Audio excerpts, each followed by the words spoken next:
Hello everyone, imperial agro classes के online platform पर एक बार फिर से आप सभी का हार्दिक स्वागत है। प्लीज़ एक बार वीडियो को लाइक कर दीजिए और जो स्टूडेंट पहली बार हमारे चैनल पर आए हैं वो चैनल सब्सक्राइब करके बेल आइकन को प्रेस कर लीजिए ताकि भविष्य में आने वाली वीडियोस के नोटिफिकेशन आपको समय समय पर मिलते रहें। फिर शुरू करेंगे आज की हमारी धमाकेदार क्लास। नंबर 31, पौधों के लिए आवश्यक पोषक तत्वों की संख्या कितनी होती है? Option A 21, option B 16, option C 17 और ऑप्शन डी 9। 4 ऑप्शन 4 सेकंड का समय है, आंसर बताइए। 4 ऑप्शन 4 सेकंड का समय है, आंसर बताइए। जिसने सी वाला आंसर दिया है बिल्कुल राइट है और जिसने बी वाला आंसर दिया है उनका गलत है। सी वाला आंसर बिल्कुल राइट है।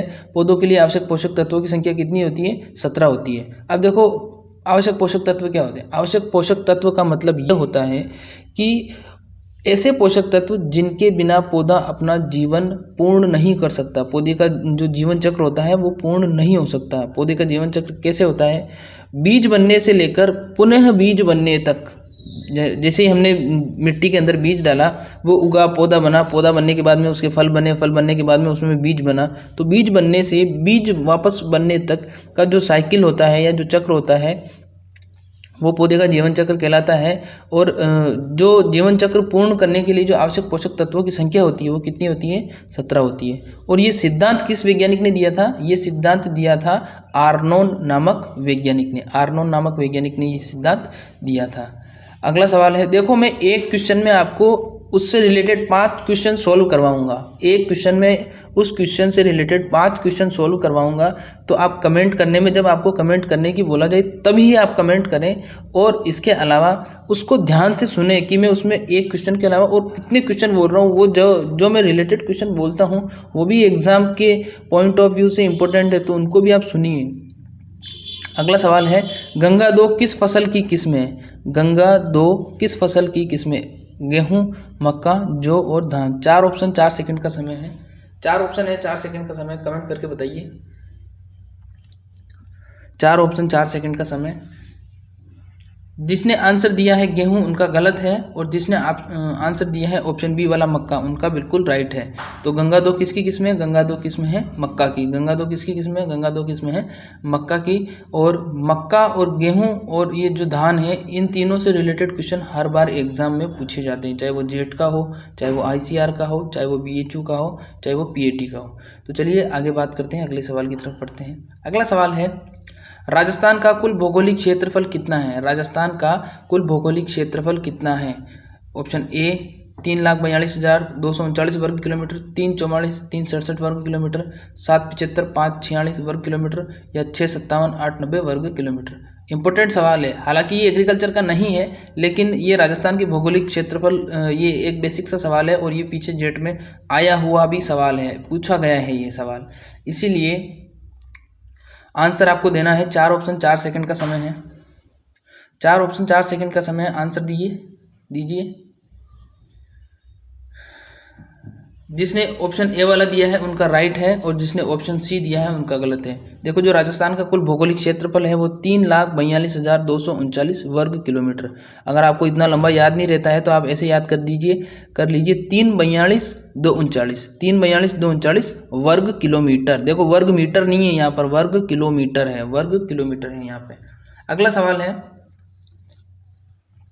निम्न में से कौन सा उर्वरक कार्बनिक उर्वरक है? निम्न में से कौन सा उर्वरक कार्बनिक उर्वरक है? Option A ammonium sulphate, option B urea, option C SSP और ऑप्शन डी DSP। SSP को बोला जाता है सिंगल सुपर फास्फेट और DSP को बोला जाता है डबल सुपर फास्फेट। तो 4 ऑप्शन है, 4 सेकंड का समय है आपके पास, कमेंट करके बताइए क्या होगा इसका answer. Ammonium sulphate, urea, SSP या DSP। जिसने ऑप्शन बी वाला दिया है उनका बिल्कुल राइट आंसर है और जिसने ए दिया है उनका गलत है। बी वाला बिल्कुल राइट आंसर है। जो उर्वरक होता है, कार्बनिक उर्वरक होता है, वो क्या होता है? वो होता है यूरिया। अब पूछ लिया जाए कि यूरिया में नाइट्रोजन की मात्रा, तो यूरिया में नाइट्रोजन की मात्रा कितनी होती है? यूरिया में नाइट्रोजन की मात्रा होती है 46%, 46% मात्रा होती है। अब एक सवाल और है, एक सवाल नेक्स्ट अगला वाला ये और है कि निम्न में से कौन सा एमाइड युक्त उर्वरक है? तो तो जो यूरिया होता है, यूरिया ही क्या होता है, एमाइड युक्त उर्वरक होता है। यूरिया को ही हम क्या कहते हैं, एमाइड युक्त उर्वरक कहते हैं। अगले सवाल की तरफ बढ़ते हैं। अगला सवाल है, धान का खेरा रोग किस तत्व की कमी से होता है। आज तक के एग्रीकल्चर के कॉम्पिटिटिव एग्जाम के इतिहास में सबसे ज़्यादा बार अगर कोई सवाल पूछा गया है तो यही सवाल है, चाहे जेट ले लो, आईसीआर ले लो, बीएचयू ले लो, पीएटी ले लो, आरएस ले लो, आईएएस ले लो, कोई सा भी एग्जाम ले लो। ये क्वेश्चन पता नहीं इसने रिजर्वेशन करवा रखा है या पता नहीं क्या है इस क्वेश्चन में इतना इंपॉर्टेंट, ये सवाल हर एग्जाम में पूछा जाता है। और जो कॉलेज के एग्जाम होते हैं बीएससी के, एमएससी के, उनमें भी ये सवाल पता नहीं इसने वहाँ पर भी इसने रिजर्वेशन करवा रखा है और वहाँ पर भी ये सवाल बार बार पूछा जाता है। तो इसको थोड़ा ध्यान से देख लीजिए, आज इसको याद करना है अभी इसी टाइम, ताकि आगे कभी भी ना भूलो आप। धान का खेरा रोग किस तत्व की कमी से होता है। ऑप्शन है जिंक जस्ता, option B potash, option C nitrogen और ऑप्शन डी कैल्शियम। 4 ऑप्शन है, 4 सेकंड का समय है आपके पास। कमेंट करके बताइए अगर आता है तो कमेंट करिए।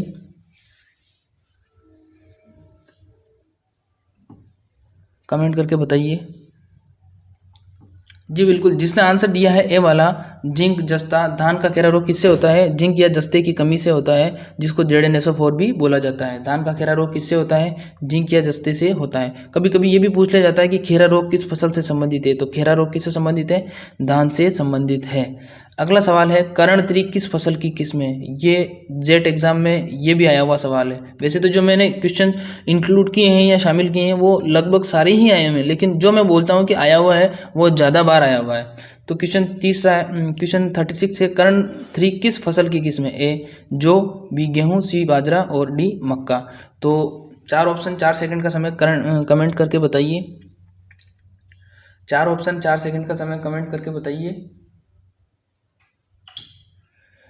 जी। बिल्कुल राइट आंसर है। जिसने ऑप्शन ए दिया है उनका बिल्कुल राइट आंसर है। जिसने ऑप्शन ए दिया है उनका राइट आंसर है। जो किसकी किस्म है, जो है जौ की किस्म। किसकी किस्म है, जो। करण 3 किसकी किस्म है, जौ की किस्म है। अगले सवाल की तरफ बढ़ते हैं। अगला सवाल है, पेगिंग अवस्था किस फसल से संबंधित है।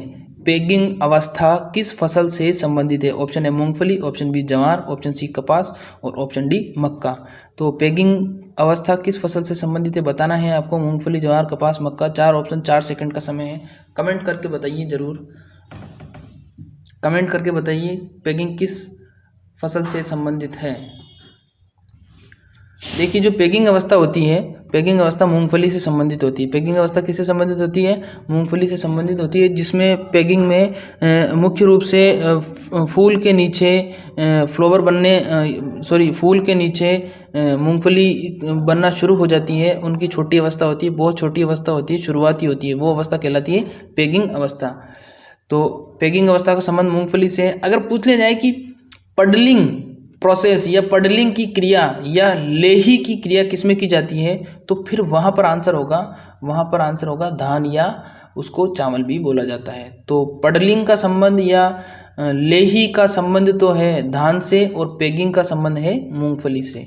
अगला सवाल है, सफ़ेद लट किस फसल का मुख्य कीट है। सफ़ेद लट किस फसल का मुख्य कीट है। ऑप्शन ए कपास, ऑप्शन बी मूंगफली, ऑप्शन सी सोयाबीन और ऑप्शन डी तिल। देखो 4 ऑप्शन 4 सेकंड का समय। कमेंट करके बताइए। कमेंट करके बताइए सफ़ेद लट किस फसल का मुख्य कीट है। कपास, मूंगफली, सोयाबीन, तिल। कपास, मूंगफली, सोयाबीन, तिल किसका है बताइए। देखो, जिसने आंसर दिया है कपास उनका गलत है और जिसने आंसर दिया है मूंगफली उनका सही है। ऑप्शन बी मूंगफली सही है। सफ़ेद लट किसका कीट है। सफ़ेद लट मुख्य रूप से कीट है मूंगफली का। सफ़ेद लट किसका कीट है। सफ़ेद लट कीट है मूंगफली का मुख्य कीट है। अगले सवाल की तरफ बढ़ते हैं। देखो, अगले सवाल से बढ़ने से पहले मैं आपको बताना चाहता हूँ, शाम को सही 8:30 बजे हमारी बायोलॉजी की क्लास लगेगी। शाम को 8:30 बजे बायोलॉजी की लाइव क्लास लगेगी, तो उसमें आपको ज़रूर आना है। आपको शाम को 8:30 बजे लगेगी। प्लीज़ आपके दोस्तों के साथ इस वीडियो के लिंक को शेयर करिएगा ताकि ज़्यादा से ज़्यादा स्टूडेंट आ सके। तो उम्मीद करता हूँ आप वीडियो के लिंक को ज़रूर शेयर करेंगे। इसके बाद में जो लाइव क्लास होगी उसका लिंक मैं आपको सेंड कर दूंगा, तो उस लिंक को ज़रूर शेयर करिएगा। चलिए अगले सवाल की तरफ बढ़ते हैं। अगला सवाल है, कपास किस कुल का पौधा है। एक तो कपास, इससे रिलेटेड और कुछ क्वेश्चन बताऊंगा मैं आपको। तो कपास किस कुल का पौधा है। ऑप्शन है ग्रेमिनी, मालवेसी, क्रूसीफेरी और सोलेनेसी। 4 ऑप्शन 4 सेकंड का समय है। 4 ऑप्शन और 4 सेकंड का आपके पास समय है। कमेंट करके बताइए कपास किस कुल का पौधा है।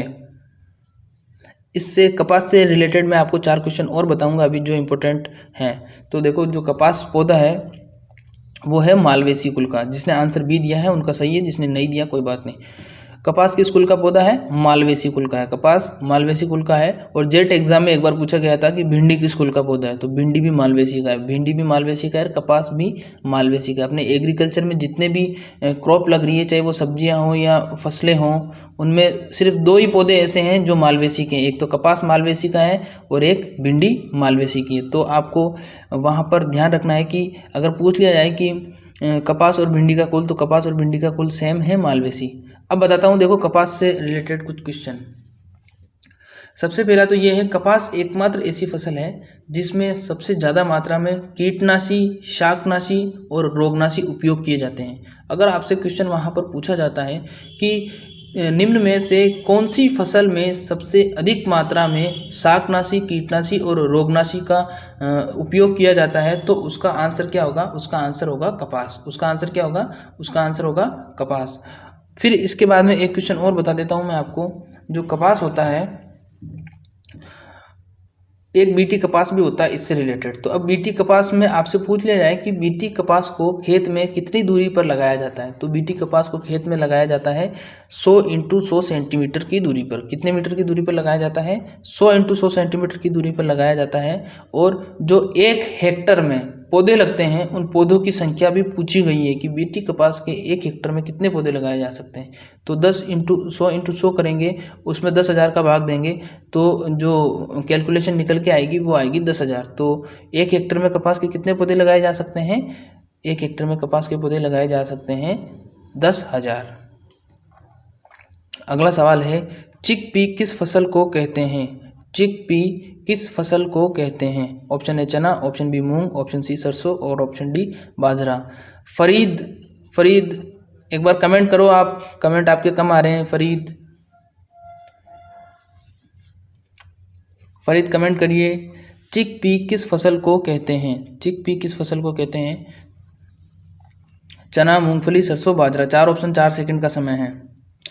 कोई दिक्कत नहीं आता कोई बात नहीं, गलत आता है तो गलत ही दीजिए, सही आता सही दीजिए, नहीं आता कोई बात नहीं। हम इसीलिए बैठे हैं यहाँ पर, क्लास को इसीलिए लगाया गया है कि आपको नहीं आता है और हमें आपको बताना है। तो देखो चिकपी किसको कहते हैं? चिकपी कहते हैं चने को। चिकपी किसको कहते हैं? चने को कहते हैं। और चने में जो प्रोटीन की मात्रा होती है वो होती है 21%। चने में प्रोटीन की मात्रा कितनी होती है? 21%, यानी कि 21% मात्रा होती है। अगले सवाल की तरफ बढ़ते हैं। अगला सवाल है, पौधे नाइट्रोजन का अवशोषण किस रूप में करते हैं? पौधे नाइट्रोजन का अवशोषण किस रूप में करते हैं? इंपॉर्टेंट क्वेश्चन है। Option A NO3 ammonia, option B NH4 ammonium, option C A और बी दोनों, और ऑप्शन डी दोनों ही नहीं। तो आपको बताना है इसमें 4 ऑप्शन है, कौन सा सही है? 4 ऑप्शन 4 सेकंड का समय है। देखो जिसने आंसर दिया है सी वाला उनका सही है, जिसने आंसर दिया है डी वाला उनका गलत है। जो पौधा होता है वो नाइट्रोजन को दोनों ही रूप में ग्रहण करता है। NH3 अमोनिया और NH4 अमोनियम दोनों ही रूप में ग्रहण करता है। तो इसका जो आंसर होगा वो सी वाला सही होगा, ए और बी दोनों। पौधा नाइट्रोजन को अवशोषण किस रूप में करता है? NH3 और NH4 दोनों ही रूप में। अगला सवाल है, मूंगफली का वानस्पतिक नाम क्या है? मूंगफली का वानस्पतिक नाम क्या है? Option A Arachis hypogaea, option B Zea mays, option C Sorghum bicolor, option D Glycine max. तो मूंगफली का वानस्पतिक नाम बताना है आपको, Arachis hypogaea, Zea mays, Sorghum bicolor और ग्लाइसिन मैक्स। 4 ऑप्शन 4 सेकंड का समय है, बताइए जल्दी से। तो जो इसका आंसर होगा मूंगफली का वानस्पतिक नाम, इसका आंसर क्या होगा? इसका आंसर होगा एरेकिस हाइपोजिया। जिसने ए ऑप्शन दिया है आंसर में बिल्कुल राइट है, जिसने दूसरे ऑप्शन दिए वो गलत है। तो ए ऑप्शन एरेकिस हाइपोजिया बिल्कुल राइट है। अगले सवाल की तरफ बढ़ते हैं। देखो शाम को सही 8:30 बजे लाइव क्लास होगी बायोलॉजी की, तो सब अपना काम निपटा के 8:30 बजे आ जाना। लाइव क्लास होगी, हम लाइव जुड़ेंगे और कुछ डिस्कस करेंगे और कुछ इंपॉर्टेंट जो पुराने पेपर हैं उनके बारे में भी डिस्कस करेंगे। तो अगले सवाल की तरफ पढ़ता हूँ मैं। अगला सवाल है, तिल किस कुल का पौधा है? अब देखो तिल जो एकमात्र ऐसा पौधा है पूरे इसमें एग्रीकल्चर में अपने एग्रीकल्चर के सिलेबस में है, जिसका जो फैमिली है वो सबसे अलग है और उसमें सिर्फ ये एक ही पौधा आता है। तो ये 4 ऑप्शन है, क्रूसीफेरी, पेडिलियेसी, मालवेसी और सोलेनेसी। तो आपको बताना है चारों का, क्रूसीफेरी, पेडिलियेसी, मालवेसी, सोलेनेसी आपको बताना है। 4 ऑप्शन है, 4 सेकंड का समय, कमेंट करिए। जिसने ऑप्शन दिया है बी वाला उनका सही है, पेडिलियेसी। तिल किस कुल का पौधा है? तिल किस कुल का पौधा है? पेडिलियेसी कुल का पौधा है। अगले सवाल की तरफ बढ़ता हूँ। सरसों किस कुल का पादप है? ये देखो, ये क्वेश्चन आपको हो सकता है कि ये क्वेश्चन आपको बहुत इजी लग रहा हो, लेकिन ये बेसिक क्वेश्चन है और वहाँ पर स्टूडेंट इन क्वेश्चन को गलत करता है, इसीलिए मैंने इसको इंक्लूड किया गया है। और ये क्वेश्चन पीछे पूछे भी गए हैं, इसीलिए मैंने इनको इंक्लूड किया है ताकि आपकी जो बेसिक कॉन्सेप्ट है वो क्लियर हो जाए और यही इसी ऑनलाइन क्लास में क्लियर हो जाए, ताकि फिर आपको एक बार वापस से आप उस वीडियो को देखो और आपको सारा कुछ याद हो जाए। इसीलिए मैंने ये क्वेश्चन है वो ऐड किए हैं। अगला सवाल है, सरसों किस कुल का पादप है? Option A cruciferae, option B malvaceae, option C gramineae और ऑप्शन डी सोलेनेसी। तो 4 ऑप्शन है और 4 सेकंड का समय दिया गया है आपको, 4 सेकंड का समय है। बताइए सरसों किस कुल का पादप है? क्रूसीफेरी, मालवेसी, ग्रेमिनी, सोलेनेसी।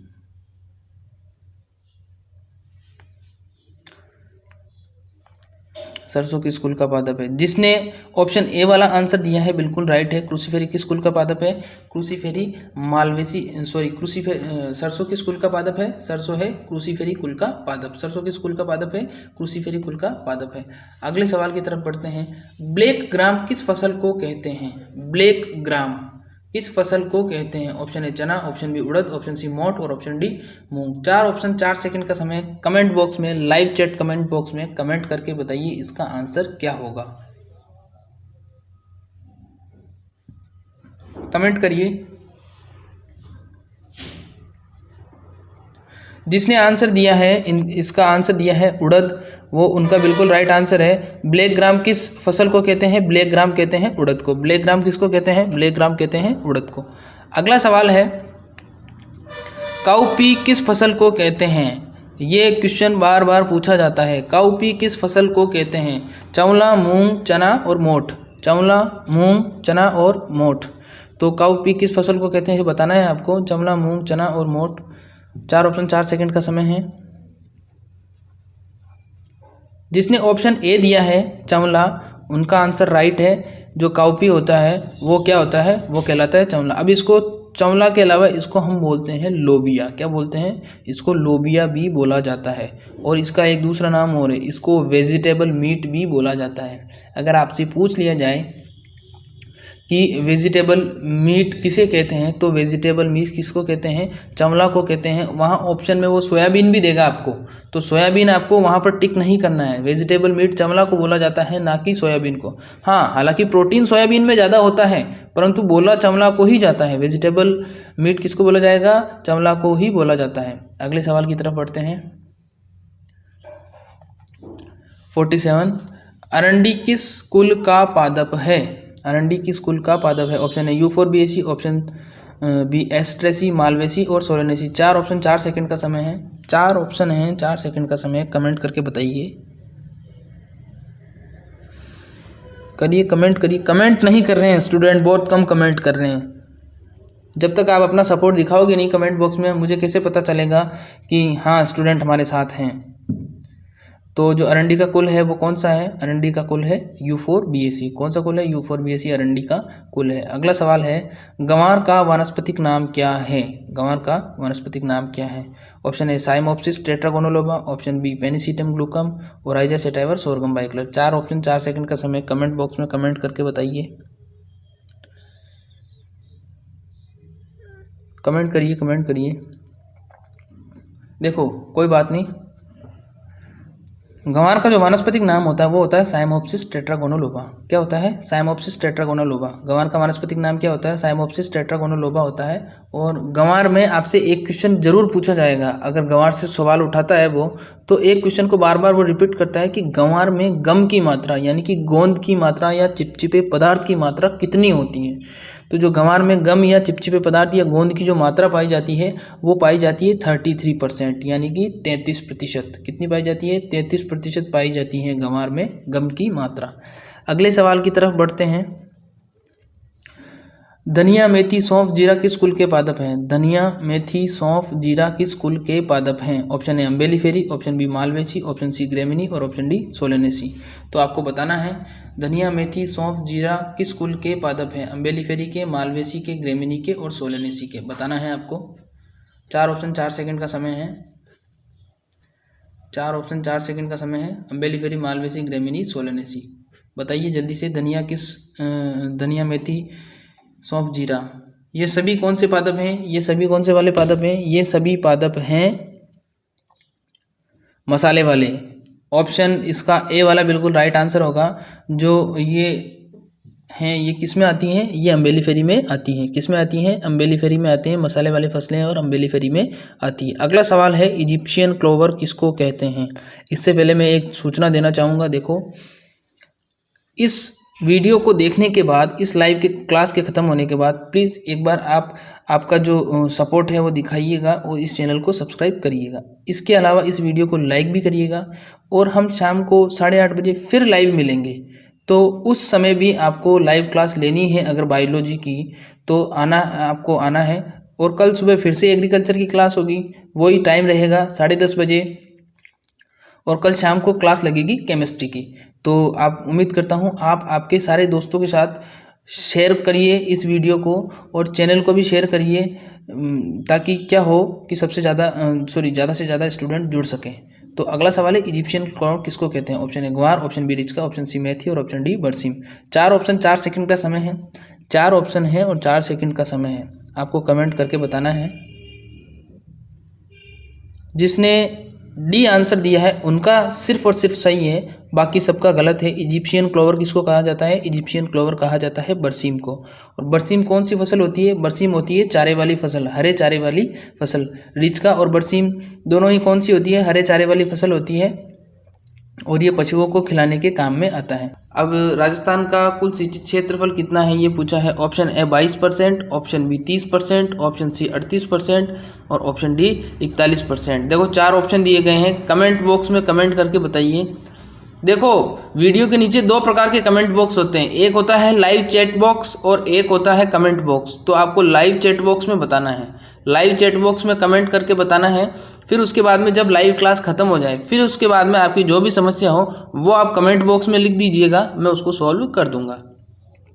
चाहे 100 कमेंट आए या 200 कमेंट आए, मैं सबका जवाब दूंगा। ठीक है, तो राजस्थान का कुल सिंचित क्षेत्रफल कितना है बताना है आपको। Option A 22%, option B 30%, option C 38% और ऑप्शन डी 41%। 4 ऑप्शन है आपके पास में। लाइव चैट बॉक्स में कमेंट करके बताइए 22, 30, 38 या 41। जिसने ऑप्शन सी वाला आंसर दिया है उनका सही जवाब है। जो राजस्थान है उसका क्षेत्रफल है, सिंचित क्षेत्रफल वो कितना होता है? 38% क्षेत्रफल कितना है? सिंचित है। और बाकी जो क्षेत्रफल बचा हुआ है वो कौन सा है? वो शुष्क क्षेत्रफल है, या उसको ये भी कह सकते हैं कि वहाँ पर असिंचित खेती होती है, वहाँ पर वर्षा आधारित खेती ही होती है। तो अगर आपसे पूछ लिया जाए कि राजस्थान में वर्षा आधारित खेती कितनी होती है, तो फिर 38 में से जो बकाया बचा है उतने प्रतिशत खेती क्या होती है? बकाया में उतने प्रतिशत खेती क्या होती है? असिंचित होती है। अगला सवाल है गेहूं में सिंचाई की कुल कितनी क्रांतिक अवस्थाएं होती हैं? गेहूं में सिंचाई की कुल कितनी क्रांतिक अवस्थाएं होती हैं? ऑप्शन ए 3 से 4, ऑप्शन बी 4 से 5, ऑप्शन सी 5 से 6 और ऑप्शन डी 7 से 8। कमेंट करके बताइए जल्दी से, कमेंट करके बताइए। लाइव चैट बॉक्स में कमेंट करके बताइए कितनी क्रांतिक अवस्थाएं होती हैं गेहूं में। जिसने सी वाला आंसर दिया है उनका जवाब सही है। जो गेहूं में क्रांतिक अवस्थाएं होती हैं वो क्रांतिक अवस्थाएं होती हैं 5 से 6। कितनी क्रांतिक अवस्थाएं होती हैं? 5 से 6 होती हैं। और इसकी जो सबसे मुख्य क्रांतिक अवस्था होती है और इसको सबसे जरूरी माना जाता है वो होती है CRI, शीर्ष जड़ फुटान अवस्था भी बोलते हैं इसको। और इसका एक नाम और है, इसको क्राउन रूट इनिशिएशन भी बोला जाता है या CRI भी बोला जाता है। और ये अवस्था कितने दिन पर आती है? क्योंकि आजकल ये सवाल कॉमन हो चुका है, ये तो सबको आता है। लेकिन अगर आपसे पूछ लिया जाए कि जो गेहूं में सिंचाई की जो क्रांतिक अवस्था है, पहली जो क्रांतिक अवस्था है वो कितने दिनों पर आती है, तो आपका जवाब क्या होगा? अगर आता है तो कमेंट बॉक्स में करिए, वरना मैं बता देता हूँ। उसका सही जवाब होगा 21 दिन, यानी कि गेहूं में जो पहली क्रांतिक अवस्था आती है वो आती है 21 दिन पर। और कौन सी आती है? वो आती है शीर्ष जड़ फुटान या क्राउन रूट इनिशिएशन। ठीक है, फिर इससे जुड़ा एक सवाल और बता देता हूं मैं। जब क्रांतिक अवस्था आती है CRI वाली, तो उस समय गेहूं में पत्तियां कितनी होती हैं? ये सवाल भी पीछे एग्जाम में पूछा गया है कि गेहूं में CRI के समय पत्तियां कितनी होती हैं। तो CRI के समय कितनी पत्तियां होती हैं? 3 से 4 पत्तियां होती हैं। कितनी पत्तियां होती है? 3 से 4 पत्तियां होती हैं। अगला सवाल है C50 प्रताप किस फसल की किस्म है? C50 प्रताप किस फसल की किस्म है? मक्का, जवार, अरहर और तिल। आपको कमेंट बॉक्स में कमेंट करके बताना है। लाइव चैट बॉक्स में कमेंट करके बताइए इसका आंसर क्या होगा, A, B, C या D। मक्का, जवार, अरहर या तिल, कमेंट करिए। C50 यानी कि प्रताप किस फसल की किस्म है? मक्का, जवार, अरहर, तिल, कमेंट करिए। C50 प्रताप किसकी किस्म है? मक्का, जवार, अरहर, तिल बताना है आपको। जिसने तिल ऑप्शन दिया है आंसर बिल्कुल सही जवाब है। जिसने D वाला ऑप्शन दिया है उनका जवाब सही है। जो मक्का है वो, जो C50 है वो किसकी किस्म है? C50 किस्म है तिल की। C50 किस्म तिल की है और इसको प्रताप के नाम से भी जाना जाता है। C50 किसकी है? तिल की है, इसको प्रताप के नाम से भी जाना जाता है। और देखो तिल जो होता है ना, तिल जो होता है उसको तिलहनी फसलों की रानी भी बोला जाता है। तिलहनी फसलों की उसको रानी भी बोला जाता है। ठीक है, तो ध्यान रखिएगा, तिल को क्या बोला जाता है? तिलहनी फसलों की रानी बोला जाता है। अगला सवाल है नेक्स्ट, निम्न में से कौन सी फसल मसाले वाली नहीं है? बिल्कुल इजी सवाल है। ऑप्शन A धनिया, ऑप्शन B सौंफ, ऑप्शन C जीरा और ऑप्शन D सोयाबीन। आपको बताना है, लाइव चैट बॉक्स में कमेंट करिए, बताइए निम्न में से कौन सी फसल मसाले वाली नहीं है? धनिया, सौंफ, जीरा और सोयाबीन। देखो, जब कमेंट करने के लिए कहा जाए तभी कमेंट करिए।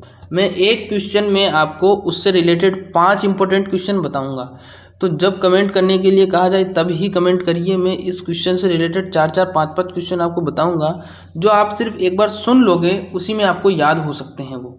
तो ज़्यादा से ज़्यादा सुनने की, ध्यान से सुनने की कोशिश करिए। निम्न में से कौन सी फसल मसाले वाली नहीं है? तो इसका जो आंसर है वो होगा D ऑप्शन। D ऑप्शन बिल्कुल सही जवाब है। सोयाबीन, सोयाबीन क्या है? मसाले वाली फसल नहीं है। सोयाबीन कौन सी फसल है? सोयाबीन एक तिलहनी फसल है। सोयाबीन कौन सी फसल है? तिलहनी फसल है। इससे क्या निकाला जाता है? तेल निकाला जाता है। सोयाबीन में जो प्रोटीन की मात्रा होती है वो सबसे ज़्यादा होती है, 42%। कितने प्रतिशत होती है? 42% प्रोटीन की मात्रा होती है और 20% इसमें तेल पाया जाता है। 20% इसमें क्या पाया जाता है? तेल पाया जाता है। अब देखो, बच्चे कंफ्यूज कहाँ होते हैं। सवाल आपसे पूछा जाएगा एग्जाम में कि निम्न में से कौन सी फसल वेजिटेबल मीट या सब्जी मांस के नाम से जानी जाती है? सवाल को एक बार ध्यान से सुनिएगा वापस से। निम्न में से कौन सी फसल सब्जी मांस या वेजिटेबल मीट के नाम से जानी जाती है? आपके ऑप्शन 1 सोयाबीन, ऑप्शन B है आपका चावला जिसको लोबिया भी बोला जाता है, ऑप्शन C है आपका मूंग और ऑप्शन D है आपका चना। तो 4 ऑप्शन हैं। अब स्टूडेंट क्या करता है, सीधा सोयाबीन में सबसे ज़्यादा फैट पाया जाता है तो सोयाबीन को कर देता हो, लेकिन सोयाबीन इसका सही जवाब नहीं है। इसका सही जवाब होगा चावला जिसको बोला जाता है लोबिया या काउपी। लोबिया या काउपी जिसको बोला जाता है वो इसका सही जवाब होगा। सब्जी मांस या वेजिटेबल मीट किसको कहते हैं? सब्जी मांस या वेजिटेबल मीट कहते हैं चावला को, जिसको लोबिया या काउपी भी बोला जाता है। तो वहाँ पर सोयाबीन मत कर देना आप। अगला सवाल है, शुष्क खेती की जाती है जहाँ वार्षिक वर्षा होती है। अब यहाँ पर सीधा सीधा पूछा गया है कि शुष्क क्षेत्रों में वार्षिक वर्षा कितनी होती है? ऑप्शन A 300 मिलीमीटर से कम, ऑप्शन B 500 मिलीमीटर से कम, ऑप्शन C 750 मिलीमीटर से कम और ऑप्शन D 1000 मिलीमीटर से कम। अब आपको बताना है, 4 ऑप्शन हैं। लाइव चैट बॉक्स में कमेंट करके बताइए शुष्क खेती के लिए कितनी वर्षा होती है। कमेंट करके बताइए 300, 500, 750 या 1000 मिलीमीटर। कमेंट करके बताइए, लाइव चैट बॉक्स में कमेंट करिए देखो जिसने जवाब दिया है सी वाला 750 मिलीमीटर से कम, उनका जवाब बिल्कुल सही है, उनका जवाब बिल्कुल सही है। देखो ज़्यादा से ज़्यादा जवाब देने की कोशिश करिए आप, कोई बात नहीं, गलत होता है कोई बात नहीं। जैसे कल शाम को अधिकतर बच्चों ने सही जवाब दिए थे, तो उनको मैंने शाम वाली, आज वापस जो शाम को वीडियो होगी उसमें मैंने उनको क्रेडिट दिया है, उनकी फ़ोटो वगैरह, उनका नाम वगैरह मैंने ऐड किया है उसमें। तो अगर आप भी ज़्यादा सही जवाब देते हैं तो आपका भी नाम विनर के तौर पर अनाउंस किया जाएगा और कल इसी समय इसी वीडियो में दिखाया जाएगा। तो प्लीज़ ज़्यादा से ज़्यादा जवाब देने की कोशिश करें और बने रहिए हमारे साथ, ठीक है। तो इसका जो सही जवाब होगा, शुष्क खेती की जाती है। शुष्क खेती कहाँ पर, शुष्क खेती के लिए जो वार्षिक वर्षा होती है वो होती है 750 मिलीमीटर से कम। 750 मिलीमीटर से कम जितने भी क्षेत्र होते हैं वो क्षेत्र कौन से क्षेत्र कहलाते हैं, शुष्क क्षेत्र कहलाते हैं। और वहाँ पर जो वर्षा का जो स्तर या वर्षा की जो मात्रा होती है वो कितनी होती है, वो होती है 750 मिलीमीटर। कितनी होती है, 750 मिलीमीटर से कम होती है। तो ये सवाल इतना इम्पोर्टेंट है कि ये बैंक के एग्ज़ाम में भी पूछा गया है 2 बार। जो बैंक के एग्ज़ाम होते हैं, जो जहाँ पर भूमि विकास अधिकारी वगैरह की जो स्पेशल पोस्ट निकलती है एग्रीकल्चर वालों के लिए, देखो बैंक में भी एग्रीकल्चर की एक पोस्ट होती है। तो आप अगर ऐसा सोच रहे हो कि सर बैंक में कैसे पूछा गया, बैंक में भी बहुत सारे बैंक होते हैं जो ग्रामीण बैंक होते हैं, उनमें एग्रीकल्चर की पोस्ट निकलती है।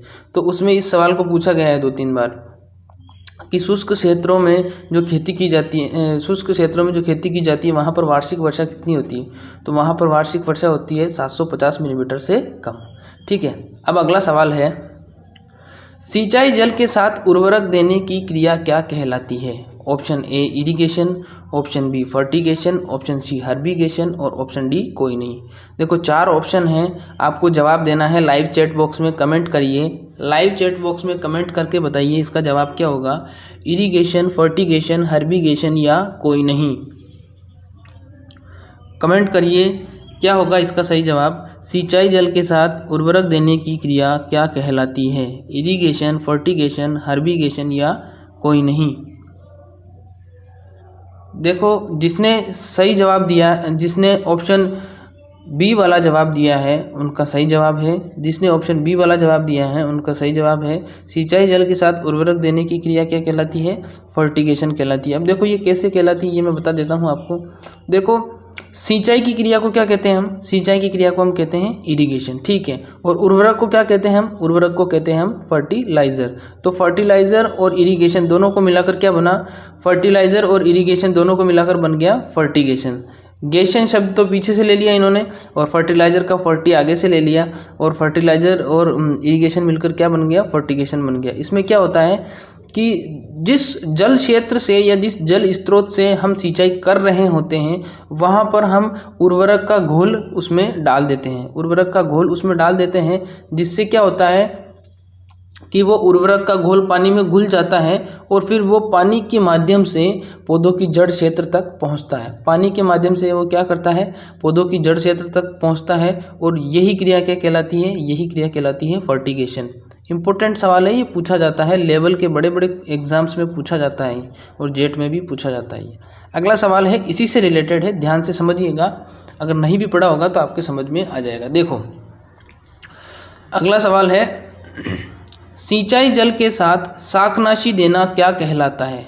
अब देखो सिंचाई, वापस सिंचाई तो वही है, अब यहाँ पर उर्वरक की जगह पर क्या आ गया, शाकनाशी आ गया। शाकनाशी का मतलब ये होता है जो खरपतवारनाशी होते हैं, जो हम खेत में खरपतवार को नष्ट करने के लिए जो रसायन या जो दवाई डालते हैं वो क्या कहलाती है, वो शाकनाशी या वो हर्बिसाइड कहलाती है इंग्लिश में, जिसको खरपतवारनाशी भी कहते हैं, ठीक है। अब ऑप्शन है आपके पास फर्टिगेशन, हर्बिगेशन, शाकनाशी छिड़काव और ऑप्शन डी कोई नहीं। अब 4 ऑप्शन हैं, आपको सोच समझ के बताना है। सिंचाई को तो हम कहते हैं इरिगेशन, शाकनाशी को कहते हैं हम हर्बिसाइड, तो अब हर्बिसाइड और इरिगेशन मिलकर क्या बनेगा, ऑप्शन बताइए मुझे।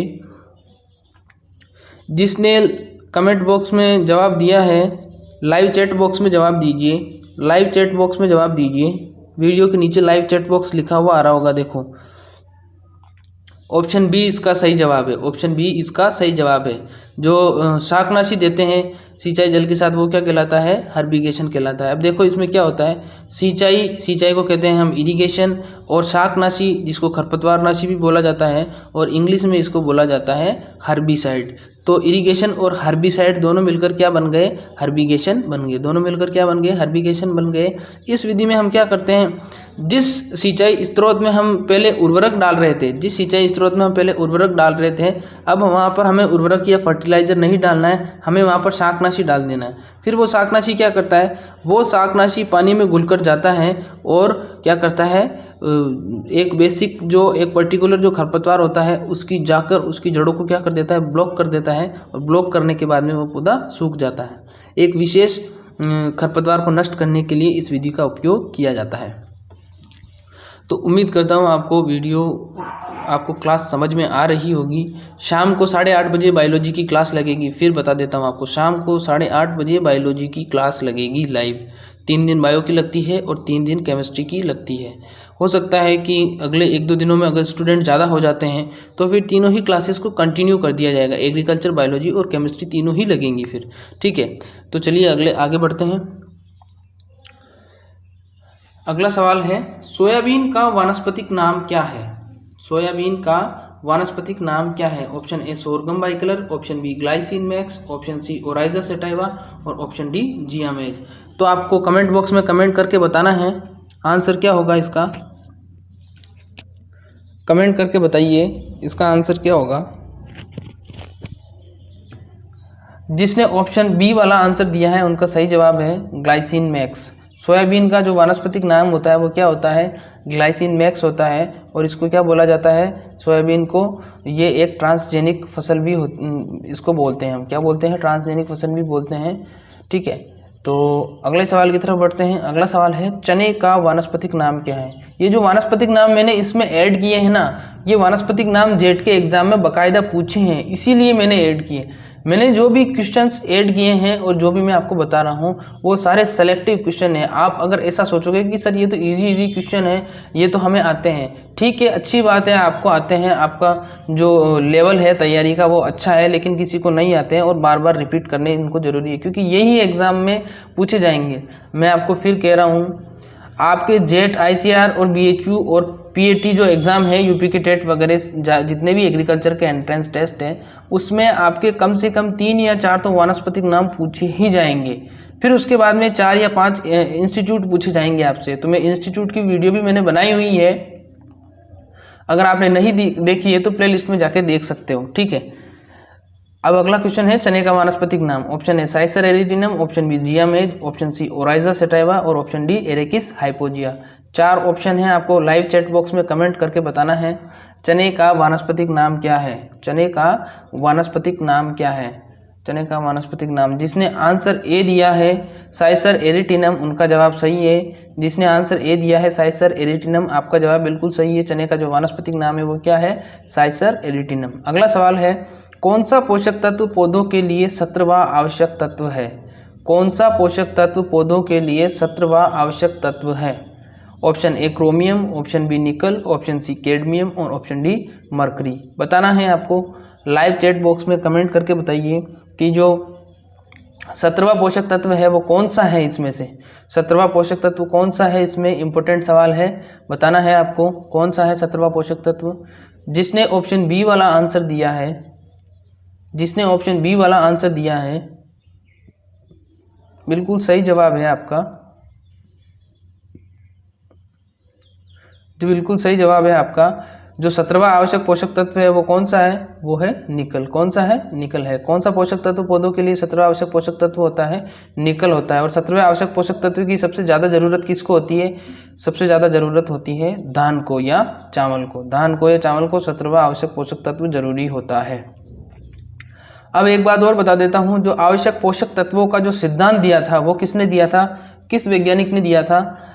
आवश्यक पोषक तत्वों का सिद्धांत दिया था आर्नोन नामक वैज्ञानिक ने। आर्नोन नामक एक वैज्ञानिक थे, उन्होंने ही सबसे पहले बताया था कि पौधों को जीवन यापन करने के लिए कुछ पोषक तत्वों की ज़रूरत होती है और इन्हीं पोषक तत्वों को क्या कहते हैं, आवश्यक पोषक तत्व कहते हैं। पर जब उन्होंने आवश्यक पोषक तत्वों का सिद्धांत दिया था तो उन्होंने 16 ही बताए थे। उन्होंने कितने बताए थे? 16 ही बताए थे। तो आपसे क्वेश्चन पूछा जाए कि आवश्यक पोषक तत्वों के सिद्धांत के अनुसार या आर्नोन के आवश्यक पोषक तत्वों के सिद्धांत के अनुसार पौधों को कितने आवश्यक पोषक तत्वों की ज़रूरत होती है, तब यहाँ पर 16 आएगा। ध्यान रखिएगा, तब यहाँ पर 16 आएगा अगर आर्नोन के अनुसार पूछा जाए, और सामान्य अगर पूछा जाए तो 17 आएंगे। ठीक है, तो उम्मीद करता हूँ आपको समझ में आ गया होगा। अगला सवाल है डाई अमोनियम फास्फेट, जिसको बोला जाता है DAP, में नाइट्रोजन और फास्फोरस का अनुपात होता है। बताना है आपको। Option A 18:48, option B 48:18, option C 20:40 और ऑप्शन डी 40:40। कमेंट में कमेंट करके बताइए, लाइव चैट बॉक्स में कमेंट करके बताना है आपको 18:48, 48:18, 20:40 या 40:40। कमेंट करके बताइए। देखो, जो DAP डाई अमोनियम फास्फेट होता है उसमें नाइट्रोजन और फास्फोरस दोनों ही पाए जाते हैं। उसमें नाइट्रोजन और फास्फोरस दोनों ही पाए जाते हैं। जिसने ऑप्शन ए दिया है आंसर, बिल्कुल सही जवाब है। बिल्कुल सही जवाब है आपका ऑप्शन ए वाला। जो नाइट्रोजन और फास्फोरस का अनुपात होता है वो क्या होता है? नाइट्रोजन तो होती है 18%। नाइट्रोजन कितनी होती है? नाइट्रोजन होती है 18%। और फास्फोरस कितनी होती है? फास्फोरस होती है 48%। तो नाइट्रोजन होती है 18% और फास्फोरस होती है 48%। तो ये डाई अमोनियम फास्फेट में जो नाइट्रोजन और फास्फोरस का अनुपात होता है वो कितना होता है? वो होता है 18:48। ये सवाल इंपॉर्टेंट है। नाइट्रोजन कौन सा उर्वरक है? नाइट्रोजन एक मिश्रित उर्वरक है जिसमें 2 या 2 से अधिक तत्व पाए जाते हैं। जिसमें कितने तत्व पाए जाते हैं? 2 या 2 से अधिक तत्व पाए जाते हैं। वैसे तो 2 ही पाए जाते हैं, नाइट्रोजन और फास्फोरस। तो आज के लिए बस इतना ही। मिलेंगे कल इसी समय, तब तक के लिए नमस्कार। खुश रहिए, मस्त रहिए, हंसते रहिए। और वीडियो कैसी लगी कमेंट करके ज़रूर बताना। और जो नए बच्चे हैं वो कमेंट करने के साथ साथ चैनल सब्सक्राइब करके ज़रूर जाना। Thank you.